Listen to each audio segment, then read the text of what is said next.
కుస్తీ కళ్యాణి సోమవారం నుండి శనివారం వరకు సాయంత్రం 6:30 మన సన్ జెమినీలో.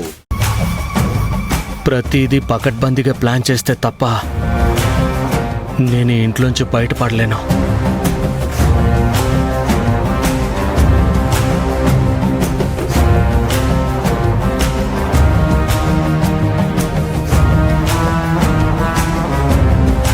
హలో, నేను చెప్పిన ట్రావెల్ బ్యాగ్ ఏమైంది? ఏంటి ఇంకా స్టాక్ రాలేదా? ప్లీజ్ సార్, నాకు చాలా అవసరం, త్వరగా తెప్పించండి.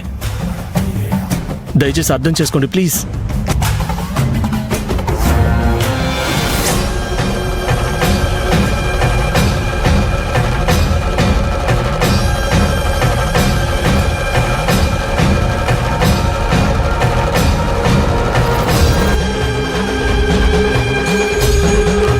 రంజిత్, నువ్వు మా దగ్గర ఏమైనా దాస్తున్నావా? అంటే డాడ్, అది నేను దాచడం ఏంటి?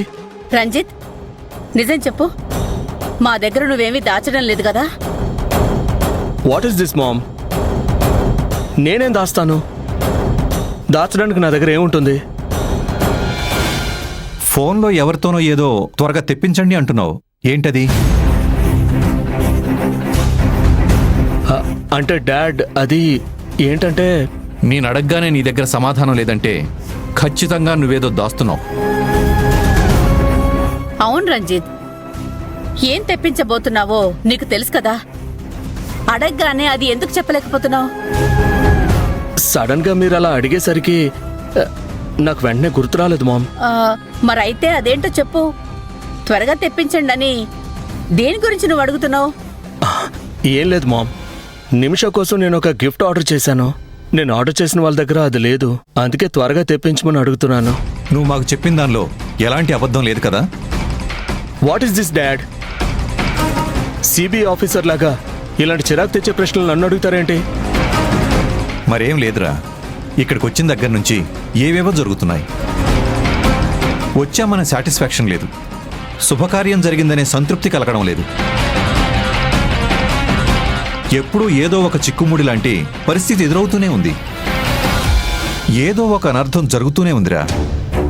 అవునరా, ఇలాంటి అనర్థాలన్నీ దాటుకొని నీ పెళ్లి జరగాలి అంటే మనం కొంచెం జాగ్రత్తగా ఉండాలి. మన మీద ఎలాంటి నింద పడకూడదు, ఎలాంటి అపవాదు మనకెదురవ్వకూడదు. మేమెందుకు ఇంతలా చెప్తున్నామో నీకు అర్థమై ఉంటుందనుకుంటాను. Yes ma'am, I can understand everything. మీరు అనవసరంగా ఎక్కువ ఆలోచించకండి. మీరు కంగారు పడి నన్ను కంగారు పెట్టదు డాడ్. ఓకేరా, నువ్వు కూల్గా ఉంటే మేమెందుకు కంగారు పడతాం? ఓకేలే, టేక్ కేర్.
తల్లి, ఈ ఇంటికి ఏ దిష్టి సోకిందో, ఏ పడకూడని కళ్ళు పడ్డాయో.